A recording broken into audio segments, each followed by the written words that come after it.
Mi nombre es Valeria Mendoza, y nunca olvidaré aquel martes por la mañana. Aún puedo sentir cómo me temblaban las manos al encontrar esa nota sobre la mesa de la cocina. Después de 12 años de matrimonio, mi esposo Javier había desaparecido, llevándose casi todo con él. Estoy harta de ti y de tu vida aburrida. Me llevo todo. Por cierto, la casa ya está vendida.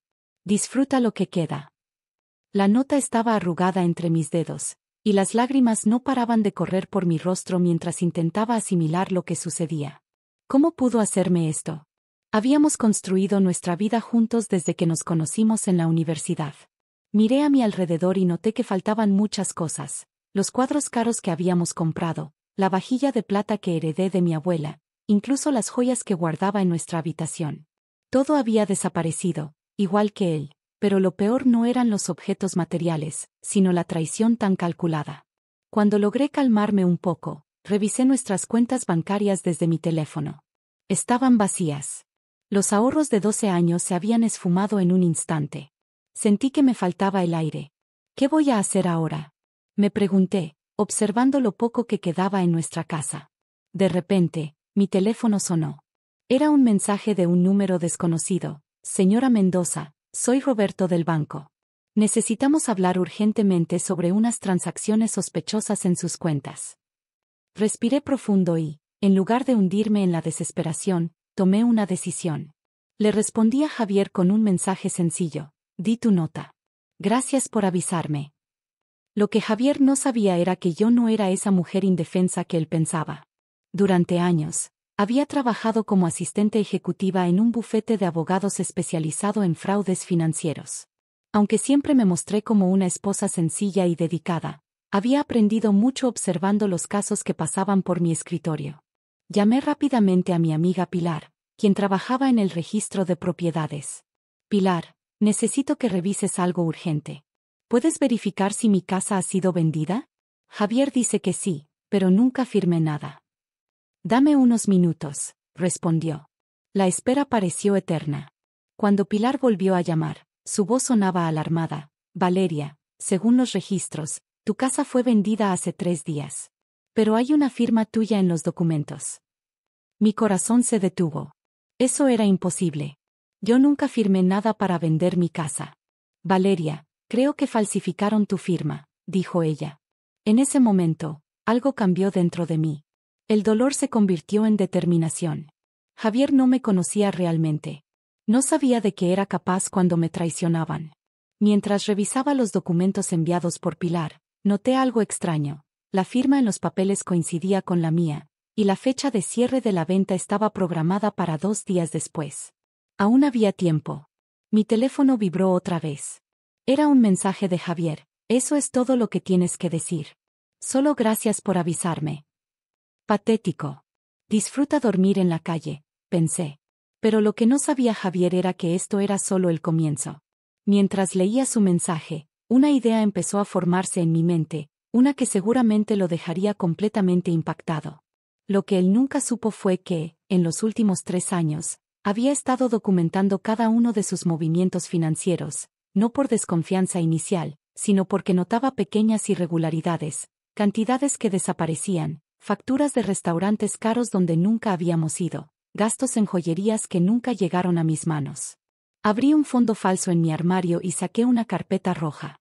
Dentro, guardaba copias de estados de cuenta, fotografías de encuentros secretos con una mujer llamada Daniela, y algo que Javier jamás imaginó: grabaciones de llamadas donde discutía abiertamente sobre engañarme y apropiarse de todo nuestro dinero. Necesito actuar rápido, pensé. Mi primera parada fue el bufete donde trabajaba. Mi jefe, el abogado Alberto Montero, me escuchó atentamente mientras le explicaba mi situación. Valeria, esto es un claro caso de fraude matrimonial y falsificación de firma.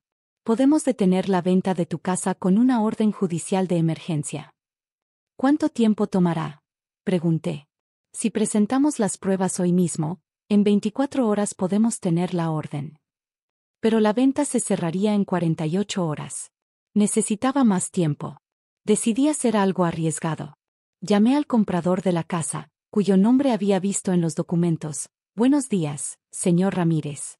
Soy Valeria Mendoza, la propietaria de la casa que está comprando. Señora Mendoza, su esposo me aseguró que usted estaba al tanto de la venta, respondió. Lamento decirle que no, que mi firma fue falsificada, y que estoy en proceso de presentar cargos. Le advertí antes de que completara la transacción. Hubo un silencio largo del otro lado. Gracias por la información. Hablaré con mi abogado. Menos preocupaciones. Ahora debía solucionar lo de las cuentas vacías. Recordé una cosa importante. Meses atrás, habíamos abierto una cuenta conjunta para depositar la herencia de mi padre, que requería ambas firmas para retirar fondos. En el banco, el gerente revisó los movimientos recientes. Señora Mendoza, su esposo intentó retirar todo el dinero ayer, pero el sistema bloqueó la transacción por falta de su firma. El dinero sigue allí. Sentí un alivio momentáneo. Al menos, tenía algo con que empezar. Solicité separar esa cuenta y transferir los fondos a una nueva, solo a mi nombre. Mientras el gerente procesaba, sonó mi teléfono. Era Daniela. ¿Qué quieres?, pregunté con voz temblorosa. Necesitamos hablar, respondió. Javier no es quien tú crees ni quien yo creía. Nos encontramos en una cafetería cercana. Daniela parecía nerviosa, mirando constantemente por encima de su hombro. Me contó que Javier le prometió que ambas se irían juntas después de vender mi casa, que él las engañaba a ambas. Me mostró mensajes en los que Javier le prometía lo mismo a ella. Y algo más, Javier estaba involucrado en negocios peligrosos, blanqueando dinero a través de propiedades. Todo encajaba. La ausencia prolongada, las llamadas misteriosas, el dinero que desaparecía. Le pregunté por qué me contaba todo. Porque tengo miedo y porque merecía que supieras. Cuando Daniela se fue, mi teléfono vibró con un mensaje de Javier. ¿Qué demonios hiciste? El comprador se echó para atrás. Vas a lamentar meterte en mis asuntos, amenazó. Sonreí por primera vez en todo el día. Javier no tenía idea de lo que se le venía encima. Esa noche, mientras revisaba más documentos, encontré algo que me hizo helar la sangre. Javier había solicitado un préstamo enorme usando mi identidad, y según la fecha, el dinero sería depositado al día siguiente. No podía permitirlo. Tenía que actuar rápidamente. Esa misma noche, elaboré mi plan. Si Javier falsificó mi firma para vender la casa, seguramente también lo hizo para el préstamo. Necesitaba pruebas. A primera hora de la mañana, me dirigí a todas las entidades financieras donde teníamos cuentas. Allí presenté denuncias por suplantación de identidad y solicité copias de todos los documentos firmados recientemente a mi nombre. En el último banco, la representante me informó: Señora Mendoza, encontramos algo extraño. Hay un préstamo a su nombre por 500,000 pesos que será depositado hoy en una cuenta recién creada. Necesito ver la solicitud original con su firma, por favor. Cuando me mostró el documento, era evidente que la firma no coincidía con la mía. Tomé una foto con mi celular y la agregué a mi carpeta de evidencia. Con firmeza, le dije: quiero presentar una denuncia formal por fraude y congelar ese préstamo inmediatamente. Mientras salía del banco, sonó mi teléfono. Era Alberto, mi jefe y ahora también mi abogado. Valeria, conseguimos la orden judicial para detener la venta de la casa, pero hay más. La policía está interesada en tu caso porque coincide con un patrón de fraudes inmobiliarios que llevan investigando meses. Justo en ese momento, mi teléfono vibró con un mensaje de Javier. ¿Dónde está el dinero del préstamo? ¿Qué diablos estás haciendo? No respondí. En su lugar, llamé al detective que Alberto me había mencionado. Detective Morales, soy Valeria Mendoza. Mi abogado, Alberto Montero, me dio su número. Señora Mendoza, estábamos esperando su llamada. Creemos que su esposo podría estar involucrado en una red de fraude inmobiliario que investigamos desde hace meses. Le expliqué todo lo que sabía y le entregué copias de mis pruebas. El detective parecía impresionado. Esto es justo lo que necesitábamos. Con su ayuda, podemos desmantelar toda la operación. Al volver a casa, me sorprendió ver a Javier en la sala. Su rostro estaba rojo de furia. ¿Qué diablos hiciste?, gritó acercándose con amenazas. Arruinaste todo. El banco ya había congelado el préstamo y el comprador había cancelado la venta de la casa. No te sorprende que no sea tan tonta como pensabas, respondí, manteniendo la calma a pesar del miedo. No tienes idea de en qué te estás metiendo, Valeria. Tengo gente poderosa detrás de mí. ¿Te refieres a los mismos que están siendo investigados por la policía?, pregunté, viendo cómo su rostro palidecía. Javier se acercó más, con los puños cerrados. Justo en ese momento, mi teléfono vibró con una videollamada de un número desconocido. Contesté y puse el altavoz. Valeria, soy Federico Torres, socio de tu esposo. La cara del hombre en la pantalla mostraba seriedad y preocupación.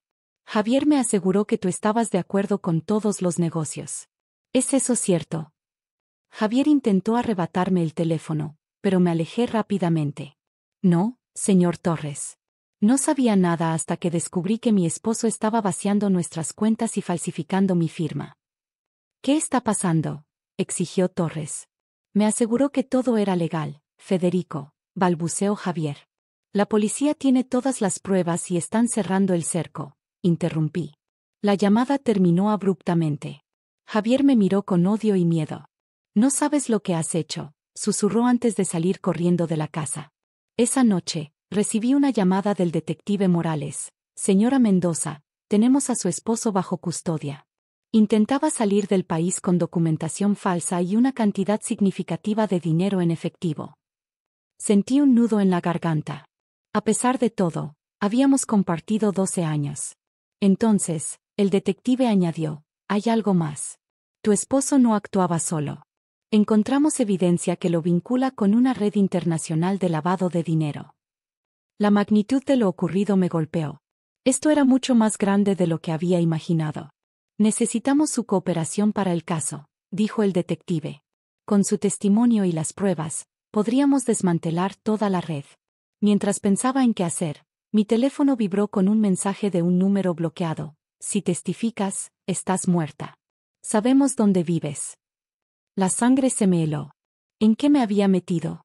Esa amenaza cambió todo. Ya no era solo una lucha por justicia, sino por mi vida. Llamé de inmediato al detective Morales. Acabo de recibir una amenaza de muerte. Necesito salir de aquí ahora mismo. No recoja nada, salga por la puerta trasera y camine hasta la esquina. Un auto la estará esperando. Las siguientes 48 horas fueron un torbellino. Me refugiaron en un lugar seguro mientras la policía investigaba la amenaza.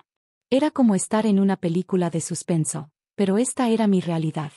Al segundo día, el detective volvió con una noticia. Hemos identificado el origen de la amenaza. No viene de los socios de Javier, sino de alguien más cercano. Mostró en su tablet un video en la sala de interrogatorios. Allí estaba Daniela, la amante de mi esposo, confesando que ella misma envió el mensaje para asustarme, con la esperanza de que retirara las denuncias. Javier me prometió que si te asustaba lo suficiente, me daría parte del dinero, lloraba Daniela. Me sentí traicionada otra vez, pero también más fuerte. Si no había una amenaza real, podía seguir con mi plan. ¿Qué pasa ahora?, pregunté. Javier enfrenta cargos severos, pero sus socios todavía están libres. Necesitamos tu testimonio para completar el caso. En los días siguientes, trabajé con los fiscales, aportando cada detalle y usando mi experiencia en el bufete para entender y explicar sus esquemas financieros. 3 semanas después, me presenté ante un juez. Javier, sentado al otro lado, parecía derrotado, más delgado y con ojeras profundas. ¿Cómo descubrió las actividades fraudulentas de su esposo?, preguntó el fiscal. Prestando atención, respondí con firmeza. Durante años, noté pequeñas irregularidades que documenté. Nunca pensé que tendría que usarlas, pero me alegro de haberlo hecho. Al salir del juzgado, Alberto me informó. El juez ha ordenado que te devuelvan la titularidad completa de la casa y todos los bienes adquiridos durante el matrimonio. Además, las entidades cancelaron el préstamo fraudulento. Un mes después, toda la red fue desmantelada, 17 personas arrestadas, incluyendo a Federico Torres y otros socios. Javier fue condenado a 8 años de prisión por fraude, falsificación y lavado de dinero. Una tarde, mientras reorganizaba mi casa, encontré una carta bajo la puerta. Era de Javier, escrita desde la cárcel. Valeria, nunca imaginé que fueras tan inteligente y valiente. Pasé años subestimándote, creyendo que eras ingenua y manipulable. Ahora, he perdido todo mientras tú has recuperado todo. Tenías razón. No te conocía en absoluto. Sonreí al leerla, sin necesitar su reconocimiento para saber mi valor. 6 meses después, mi historia fue reconocida a nivel nacional. Varias mujeres en situaciones similares comenzaron a contactarme en busca de consejo.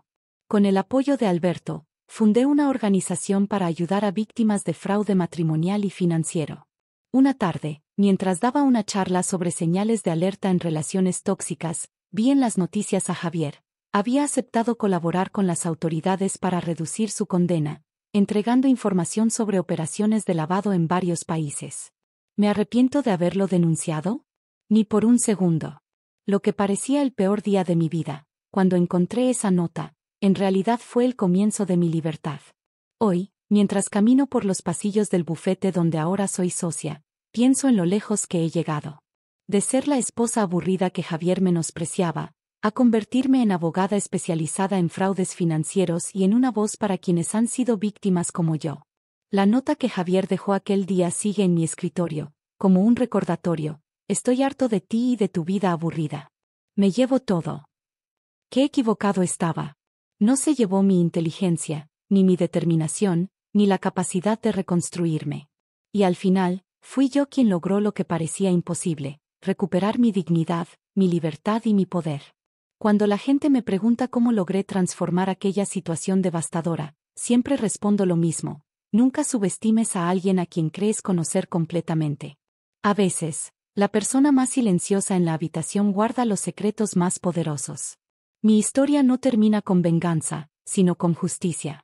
Y esa es la mejor forma de cerrar un capítulo doloroso y comenzar uno lleno de nuevas posibilidades.